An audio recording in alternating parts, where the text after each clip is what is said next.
This conference will now be recorded. Perfect. So this Wish Dish, the purpose of Wish Dish is really a chance for us to connect with volunteers. And we recognize that even before the pandemic, there's just a lot going on in our organization. There's a lot of changing faces and staff members and policies and processes. And it's hard as volunteers to keep it all straight. And knowing where you can go to get your questions answered can sometimes be tricky. And so now we've got this opportunity where we meet on Wednesdays and we can come together and be here for you and support you and answer those questions that you might have. And of course, there are a lot of things moving and changing amidst this pandemic, and we want to make sure that we can share these swift changes that we are implementing to make sure that we can continue to reach all of these amazing kids, because really our kids are the population that are really struggling during this time. And so we want to make sure that as Make-A-Wish, as an organization and a group of folks who are trying to support these families, that we're all aligned and we have all the tools that we need to do it. And so we'll keep doing these Wednesdays as long as you guys keep joining us. And the beauty is that we record these, and any volunteer can take this training and grab a few nuggets whenever they need them if they're struggling. And so Brian has been doing a great job at posting these for our volunteers and shooting out messages on the Facebook page. So they're out there. If you're wish granting partners or you know anyone who's got questions, or you see someone post them on Facebook, please feel free to point them in the direction of these recordings, because that's why they're here, so people can access them at really any time. And so I would love to just do a quick round the table with our volunteers that have joined us today. And Diane and Ratliff and Danielle are going to get sick of introducing themselves, so I'm really sorry, but I'm going to make you do it anyway. But I love to go around the box, I guess, if you will, because we're not at a table. And maybe Diane Ratliff, will start with you and then go to the other Diane. Just again, tell us where you're joining, how many years been with Make-A-Wish, and then what questions you have today. All right, I'm Diane Ratliff. I'm down in Central Illinois in Charleston, the middle of nowhere for most of you from Chicagoland. So I've only been doing this for a little over a year, and I've had 2 completed and have 4 current kiddos. Awesome. Any questions for us today, Diane, that we can circle back to? Not necessarily, just kind of listening in to see if anything's changed and other ideas people have. Awesome. Thanks. And how about the other Diane? I'm Diane Bellis, and I think I've been with you guys for 6 months now. I'm not quite sure exactly, but we have 6 wish kiddos that we're working with, so we kind of got a plate full, but we're making it through. I know I've talked to all of you quite a bit lately because we've had some struggles, and one of the struggles that I'm having with is some of the families have seemed to kind of drifted away from the contact. Like I try and contact them every month or do little things every month. Yeah. But it just seems like they put me on the back burner, and I understand there's a lot going on, but I want them to know that we're still there. We're looking at different avenues if they wanted to change what they wanted, maybe virtually, but I just don't seem to be getting the excitement that we got in the beginning. And I don't know how to get that back. Yeah, that's a great question. And we can come back to that. We had a good discussion on that, yes, last week with some really great ideas, and we can for sure share some good ideas that you can try using with some of your families. So thank you for bringing that question forward. And then how about Robin? We've got Robin on the line. I'm from LaSalle, Peru, and right now I'm working on 10 Wish Kids.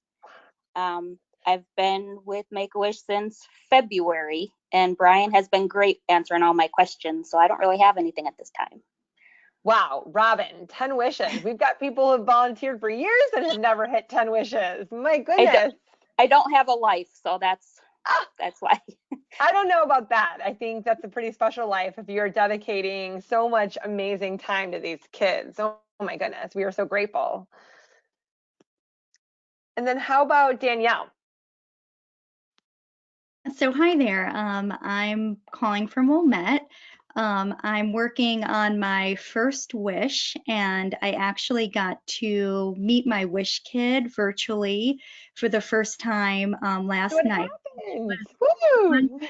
It was so exciting. He's such a great kid, and he's very into dogs. And I have this big, lazy golden retriever, so I put her on the camera. And so when he saw her, his face just lit up. So that was very sweet.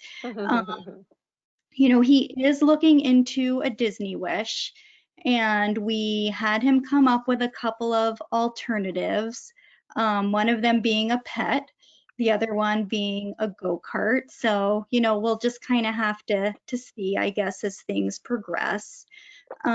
We tried to get to the heart of the wish, what it was about Disney, that most interested him. And for him, it was the rides. He loves rides. And then the one question that his mom asked me, which I would love to ask you guys, is so her son, so Josh has cancer, and she's interested in connecting with other families who are going through this. So whether it's a Wish alum who's gone through this, and if she can connect that way, or just other organizations in general. So I told her I would look into that. Yeah, we can absolutely get you some resources to share with the family, and we can 100% find a family that within our own Make-A-Wish network that can support, connect with that family. So that's definitely doable, and we can get to that question as well. Well, thank you guys for all joining. These are great questions. So I'm glad that you guys have questions today, and I think what I may even do, I always like to have one topic, one nugget that I can leave you with that's helpful, and then of course be able to answer these questions as well. And we specifically asked Robin to join us today because and it came up, I think Danielle, you mentioned it and are doing it as well, which is awesome because you can probably elaborate. But what we're finding, during this time is Diane, you're right. We do have a lot of families who are a bit disengaged and they're not sure what to do. Is now the right time to have strangers coming into the home? If I'm thinking about travel, that's not going to happen anyway. So why rush it? And so, there's many different scenarios as to why a family might be a little disengaged. And so discovery is one, hard to get scheduled. And once you do, making sure that we're treating discovery in a way in which we can brainstorm multiple ideas is super important because, unfortunately, we just don't know what the future holds, and we don't know what travel is going to look like. And we are always going to be one step behind everyone else because of the population that we serve. And so we just want to make sure that you guys as wish granters one, there's definitely an advantage to capturing multiple wishes, right? Because if they choose to go, like in Danielle's situation with a wish that's Disney World, certainly okay, but knowing that the rides is the most important. And then that kind of makes sense that maybe an idea could be a go-kart because it's kind of thrill-seeking and exciting. Having that ready and having that seed planted in that child's mind, if something has to change and if the waiting feels too long, you've got the ideas there, and then we can quickly get the child excited, which is the whole point. We want to build hope and anticipation. And so having to restart discovery, having to start from scratch, going through what Diane's doing, trying to re-engage the family, get them on the phone, get them in person, it's a lot of work. And we lose that momentum. And so today we thought it would be helpful just to review the new WISH paperwork that has been rolled out by our national office. And so this paperwork is very similar to what you guys are used to seeing. That first page in particular, it just is the all about me page where it's your what do you like to eat and what's your favorite game and sports team, demographic on the top, and then some fun questions you can ask, just to kind of help you get to know your child and build that relationship. But the second page is new, and there's actually 2 pages. I didn't copy both pages because it's the same. but it's really positioning the wish in a different way. And it's saying, what are your wish ideas? And so it's just reframing the conversation. So rather than coming in as a wish granter and saying, oh my gosh, what is your one wish? And let's figure out what that is. And let's put that one piece, that one wish on the paper, and then we've got it. And that isn't the world we live in anymore, because there might be things we just can't do, or it may take a very long time a family may not have, time a family would lose out on gaining the benefits of what Make-A-Wish can provide. And so it's a really great tool. And so we just wanted to make sure wish granters knew that this existed, because, you know, we've shared it out in our newsletter and on Facebook, but sometimes you miss a Facebook post, and sometimes you miss an email. And this is a really great tool. So definitely take advantage of this. Robin, you have been using this paperwork.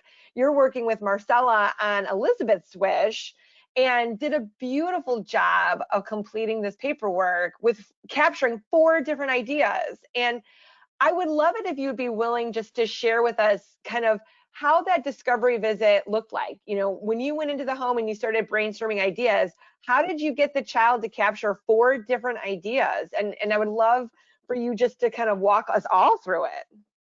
Well, it started, she had no idea, nothing whatsoever. So I'm like, what do I do now? I mean, you know, usually I go in and Disney's it, or I know what I want, this is what I want. Well, Elizabeth was like, I have no clue. So I'm like, well, do you like to do this? No, I don't want to do that. Well, how about this? No, I don't want to do that.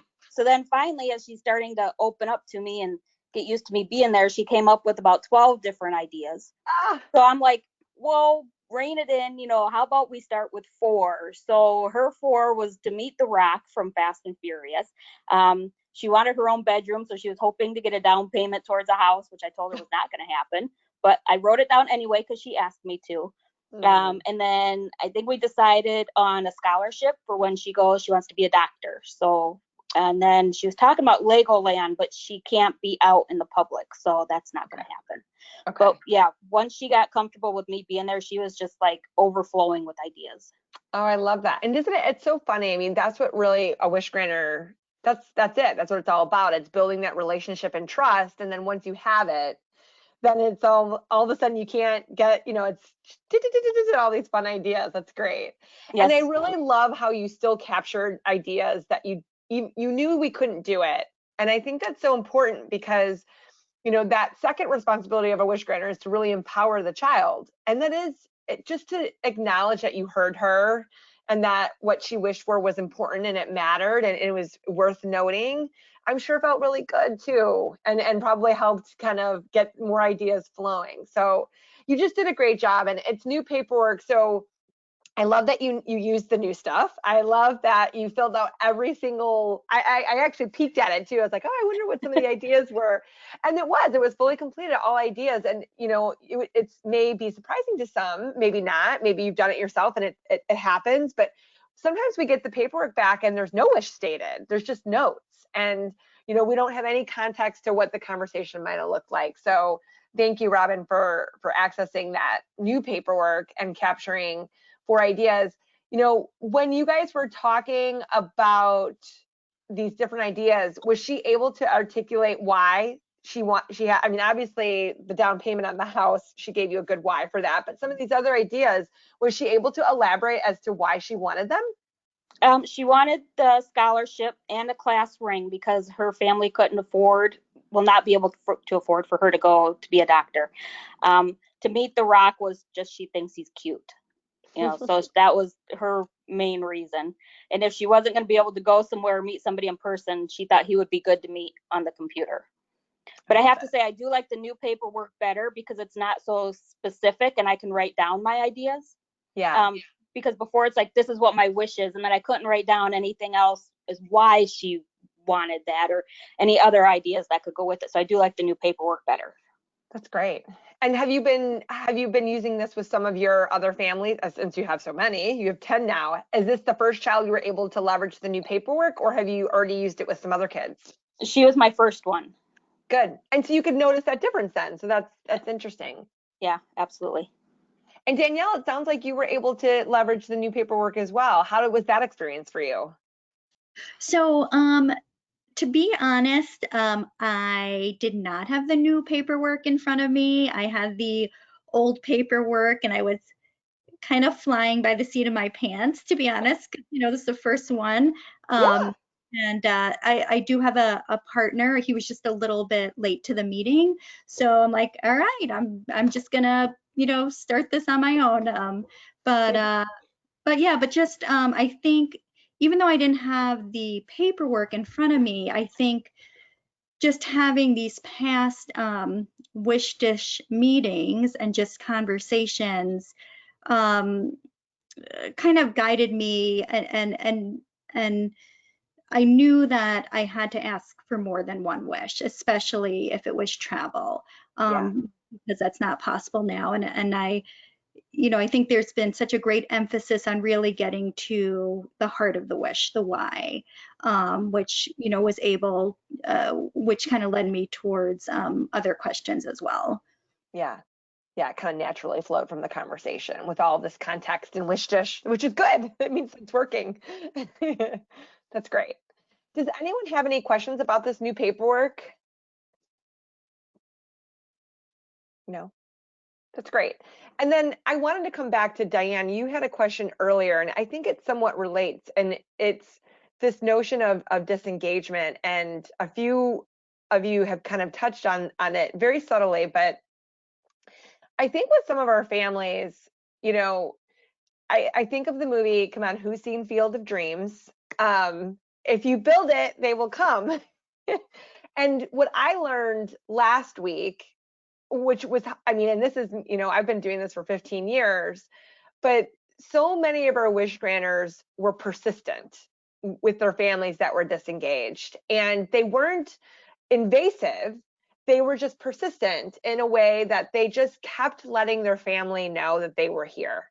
And it could have been via text. It could have been dropping something off at the house that was filled with a basket of all of their favorite treats. And I think those gestures, which probably feel pretty grand right now in the world that we live in, like someone dropping by, cupcakes or your favorite dish, or, a pizza making kit or whatever it might be, just feels so thoughtful that that's what then reminds a family that they should prioritize this. And I do think that is what happens, is that we're so caught up in our busy lives and the stress of probably working from home and having kids home and potentially someone furloughed in the house or in an unemployment, then trying to manage your child's illness. And that's a lot. It's a lot for anyone. It's a lot for healthy people, let alone someone who's got someone who's critically ill. And letting a family know that they're not alone helps build that resilience. And over time, I do think they will come, Diane. I think they will engage. And as long as they know that if they've disengaged, but you also disengaged, then there's no reason to come back, right? And so for many of our families that have been unresponsive in this time, I'm finding that when I hear these volunteers dropping off these little care packages or sending notes in the mail and thinking of you text that seemingly gets things moving again. And maybe not instantly, it's not that, again, it's that persistence piece. It might not happen that month or even the next, but they eventually come back and say, oh my gosh, they send a picture to a volunteer with their child, beaming from, cheek to cheek. And I think that is what we can do right now as wish granters. And we just want to give these kids hope and know that they're not alone. And if that's all that they can take on right now, that's okay. And that's all we do. And the wish will be here waiting for them when they're ready. And so I think those small little nuggets of information that you might have either from the intake form that your architect did, or maybe if it's an exchange of like, hey, don't want to bother you, but was going to put a care package together. I know we haven't met yet. What are some of his favorite toys? I'd love to do something. That might just be like, oh my gosh, these people haven't even met me and they're trying to like do all this wonderful things for me. And that's kind of what I think triggers people to re-engage. And so that would be my advice, Diane. I don't know, Diane Ratliff, you have done a lot of great small little boosts and have helped build momentum. So I don't know if you would like to elaborate, or anyone else, and Marcella and Mia, especially you two as architects, you guys hear all the beautiful work that some of these wish graders are doing to keep families engaged. So anyone who has any types of suggestions for Diane, I think would be great. Yeah, like you said, Megan, I just do a lot of different things. Even something as small as dropping off a box of popsicles, or my 4 that are waiting on Disney. Well, at one point, Walmart had Disney ice cream bars. So I just bought a box of Disney ice cream bars and dropped off at all their houses. Yeah. It was in the height of the COVID. So it was a, hey, I left ice cream by your garage. Please go out and get it. I did check to make sure they were going to be home first. So I had a box melting there. Different things like that, just to keep them engaged. And I know I've reiterated multiple times, anything you can give them is a nice perk a lot of times, especially for the littles, as I call them. You know, they like anything they can get. The $1 bottles at Walmart, I had posted some pictures that I did on my Cricut, and you know, it took me 15 minutes, and my teenage daughter helped me, and I had bottles for 5 of my kids. So little things for their siblings too that they enjoy as well. Yeah, it's great. Is that helpful, Diane? That context helpful a little bit with trying to help re-engage those families? Yeah, I've like I was sending cards this week to all of my wish kiddos. Yeah. And I know that I talked to you, Brian, about one of my wish kiddos who's blind. And I didn't want to just send her a card that her mom would read her. And she's only 7. So I wanted to do something special for her. But I think with the help of Diane, I found a company that is willing to do a card in Braille for me. Oh my gosh, amazing.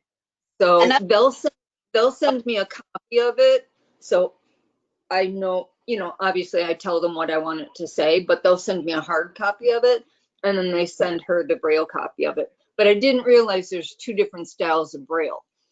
So I need to call her mom and ask what style she's learning. Got it. That's beautiful. I love that. Another thing But you might I wanted to send her just a regular card because, Sure. you know, to me that would be, well, Diane sent you a card, but let me read it to you. Right.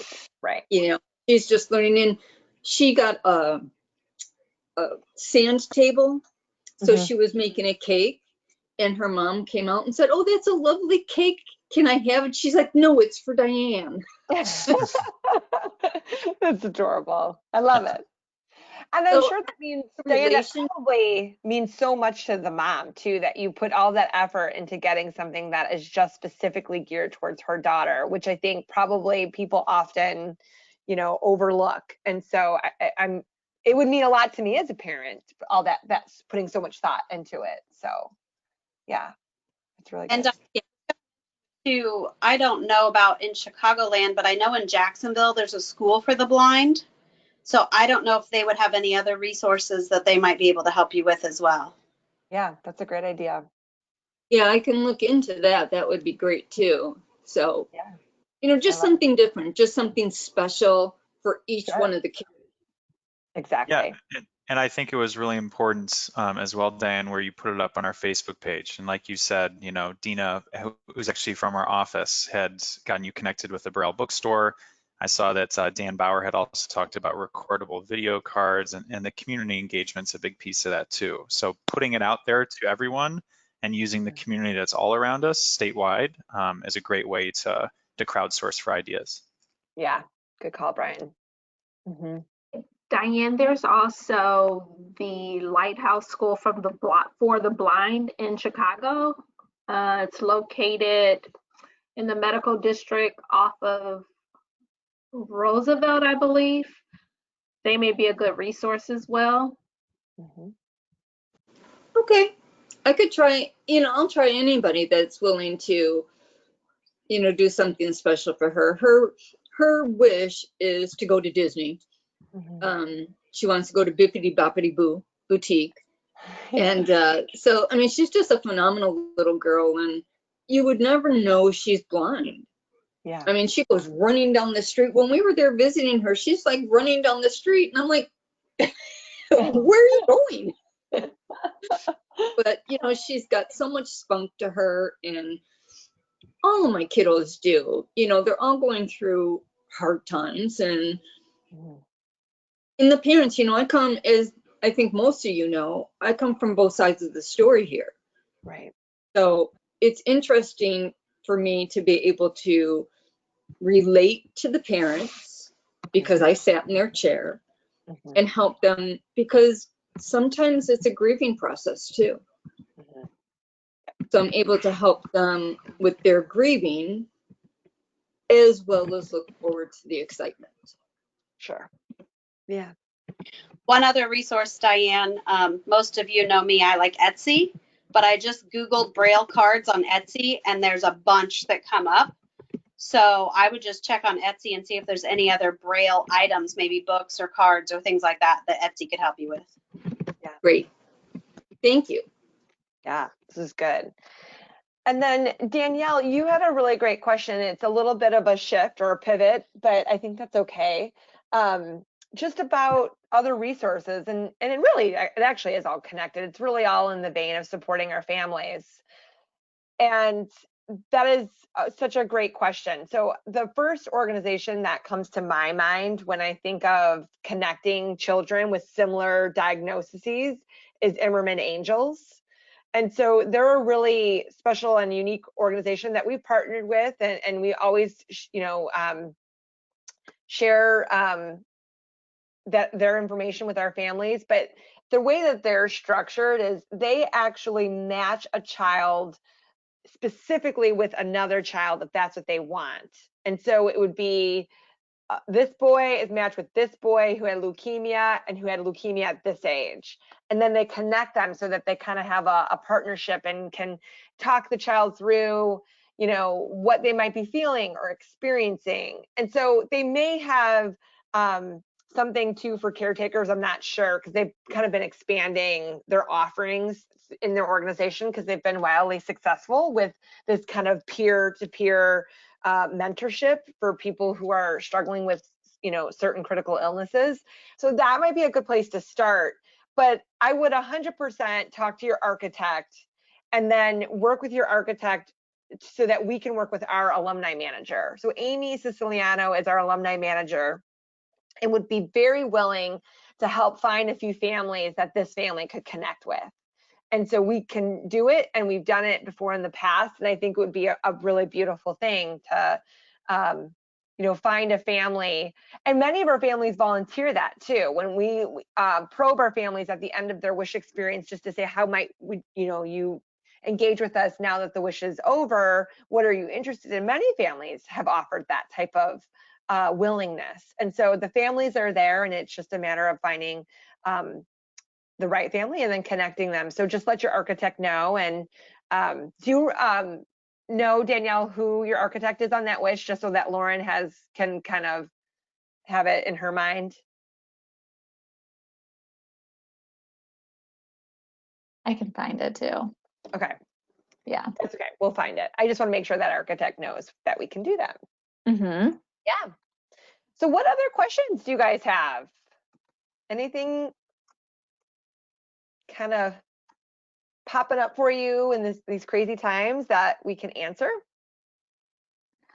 I have a question for Robin, just in kind of elaborating a little bit more about the 10 children you're working on.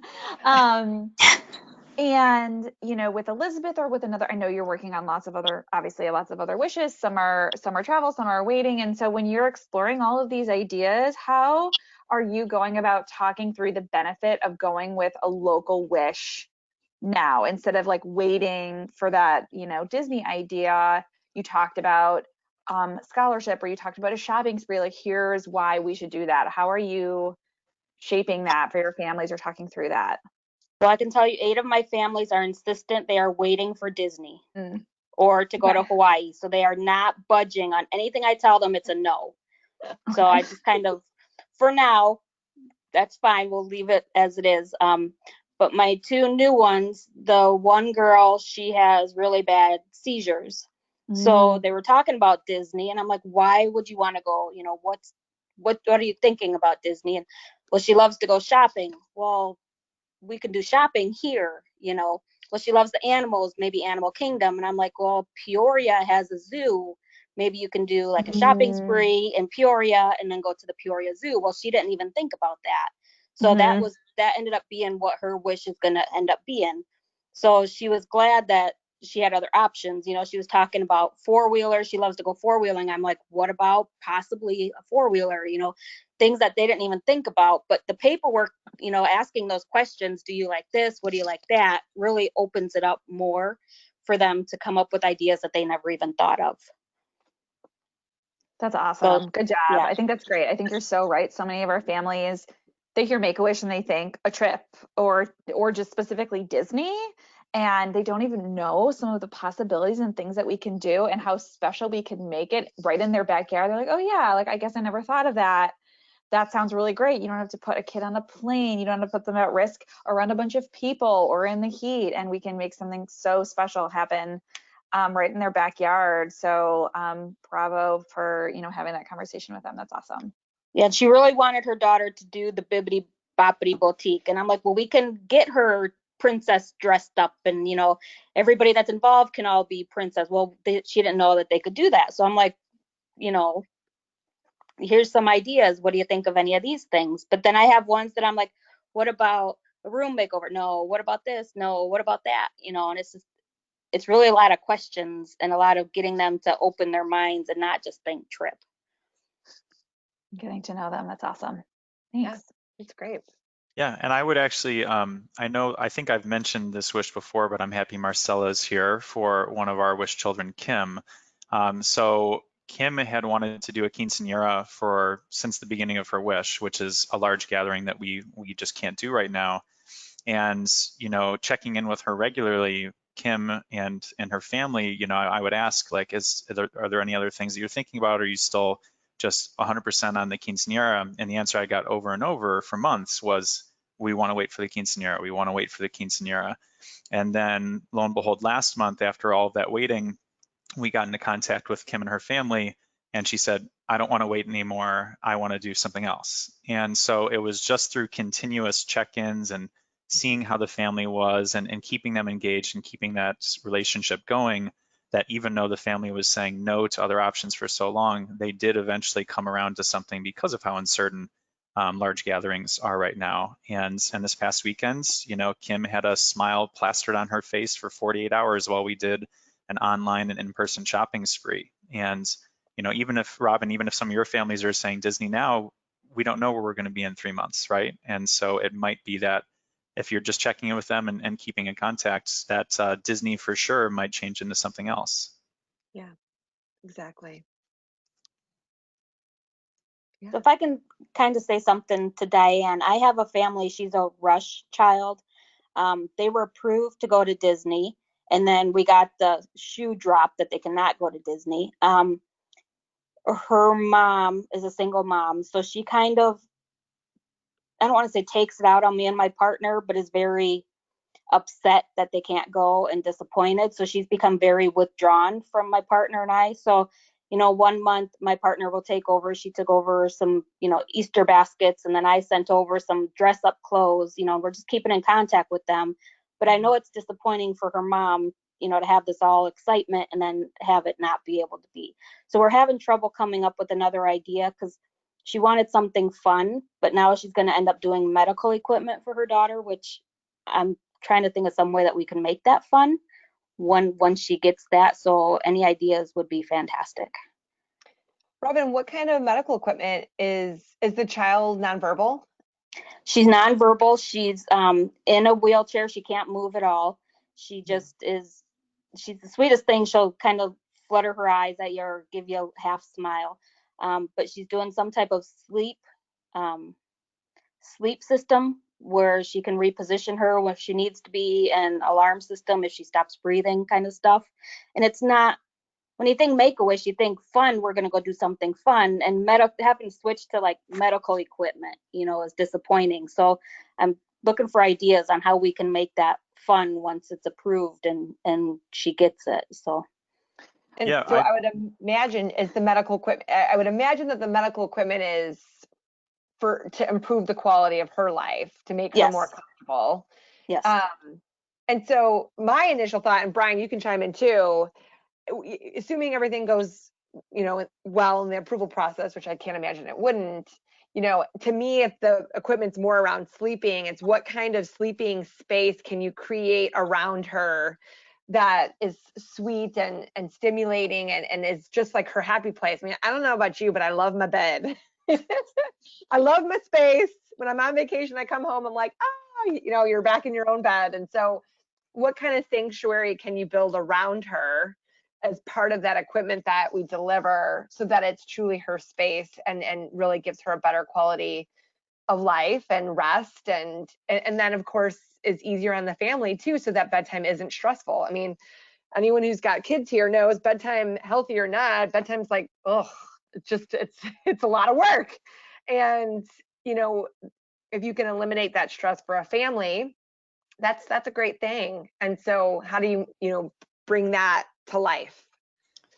Yeah, and I will jump in, Robin, because I have a wish that's very similar that I'm working on as a wish granter, where my young girl Hafsa she also doesn't have the use of her arms and legs. She does have sensation in them, but she can't utilize them without the help of someone else. She's nonverbal.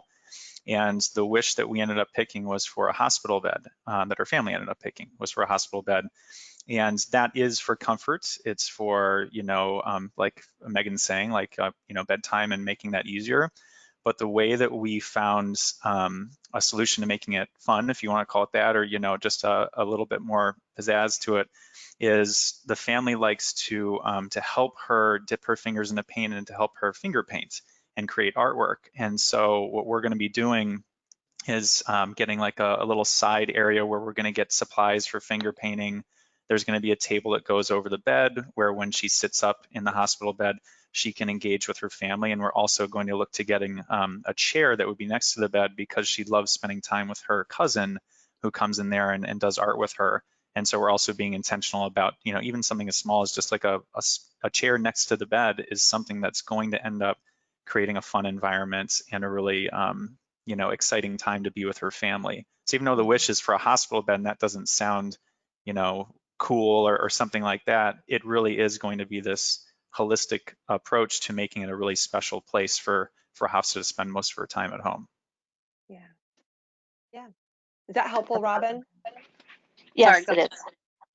Good. I also think too, there's so much magic in kind of the reveal and the celebration. And so certainly as part of a reveal day, I wonder, what it was about Disney that they were looking forward to. These car parades I know we've talked about them in, previous wish dishes, but car parades are so the thing now, and you can get, sparkly confetti and signs and, have the community really come together. So, I mean, if Disney was about kind of like stimulation, and I don't know how much she, if she sees colors or anything like that, really bringing the community together and making the fun as part of the celebration day, sirens or police cars, fire trucks, that type of thing, with people in their cars to make it that special moment too. And to add on to that, Lauren, I was thinking, especially up in your area, there's a lot of the places that do the costumes. You could have the Disney visit and drive by, or, drop items off for her bedroom as they drive through the parade, things like that. Yeah, her school actually had a Disney sing-along where all the teachers showed up in their costumes, which threw us off because that was what we were going to do for her wish. So then the school went and did it before we could do it. And I'm like, no, now what do we do? Dang it. So now it's like, well, we can't do that again because she's already done that. So, and the community, maybe they do an encore presentation. Yeah, the community's been really good. They've been doing drive-by parades for her this whole time that she's been in. So I'm like, stop doing these things because you're making it worse for us. Lauren Coming just up with wants something original is really hard. And Lauren just wants the encore because she wants to be a part of it. That's like her favorite thing on earth is Disney sing along. Youth choir Disney sing along. Okay. This is great. Well, are there any other questions that you guys have or anything that you need help brainstorming? We can use that time for this, or we can scoot a little early. That's okay too. Well, I have one question, and it's Yeah. from our, because you and I spoke, I think it was last week, about my one wish saying they don't want wish granters anymore. I'm actually having a hard time with that. I guess my feelings are hurt, and they shouldn't be, but they are. And I'm not sure how to, I mean, I know the family was very difficult to work with from the get-go, as you know, but I'm a little bit hurt that they don't want us around, or grantors for that matter. And I'm not sure how to process that. Mhm. Mhm. I think every family, of course, is different, and it's, I would not try to take that personally because, some families, people are people at the end of the day, and if it's not a great fit or for privacy reasons or whatever it is, I know it's hard not to take it personally, but our volunteers are all just people, our families are all just people, so I feel like, having that in mind, not to take it personally and focus on the good that you're doing with other families and the great relationships that you're forming with them is, I think, going to make you feel a lot better at the end of the day. Because I know you were telling me about other families that you really connected with, like the cards that you're working on now, and you're going above and beyond to accommodate and find cards in Braille, which I think is awesome.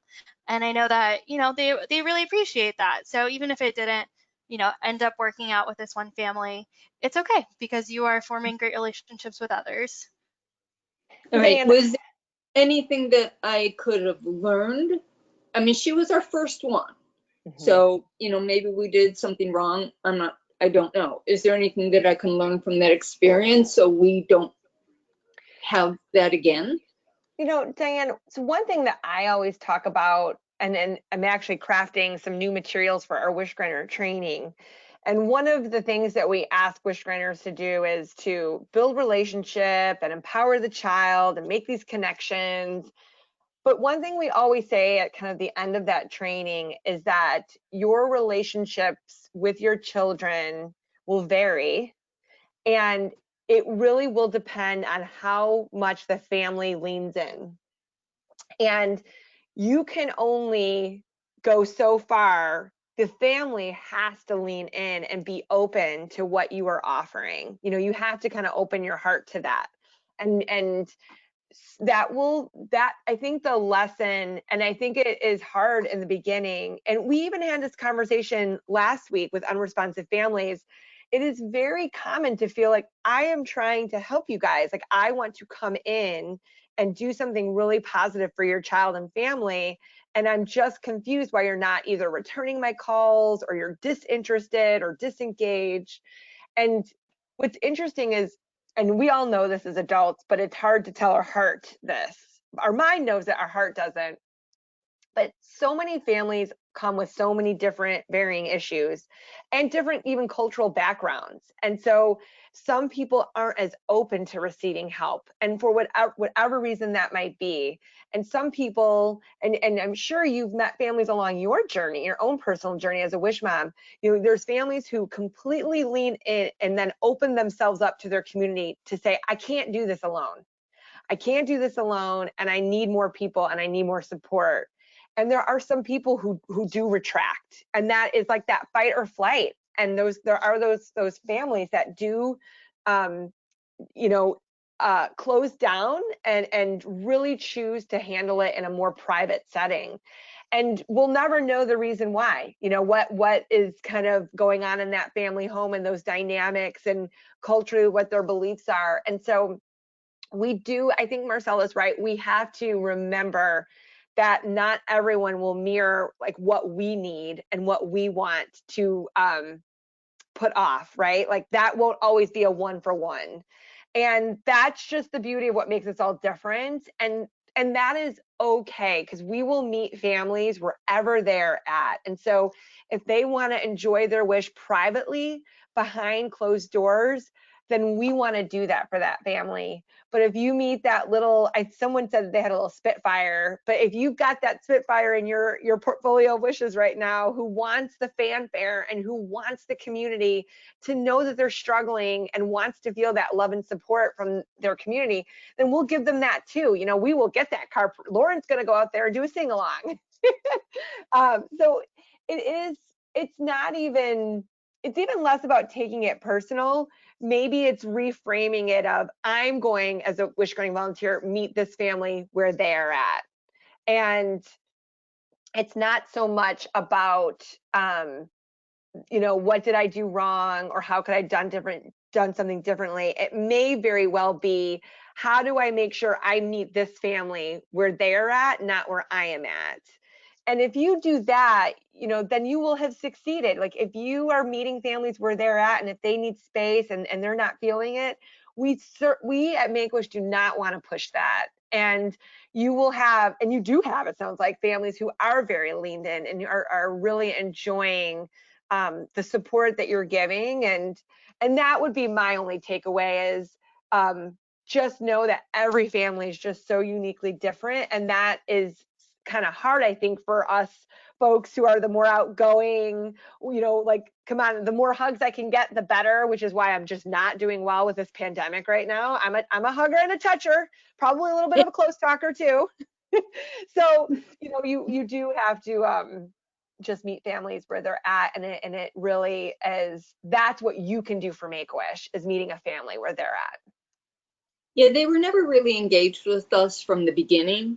Yeah. The very first we met them, they were not engaged with us. She's 18. She was 17 when we started this whole thing, and she's 18 now. The only question the mom had for me was, when she turned 18, was she still going to get her wish? And of course, we told her yes.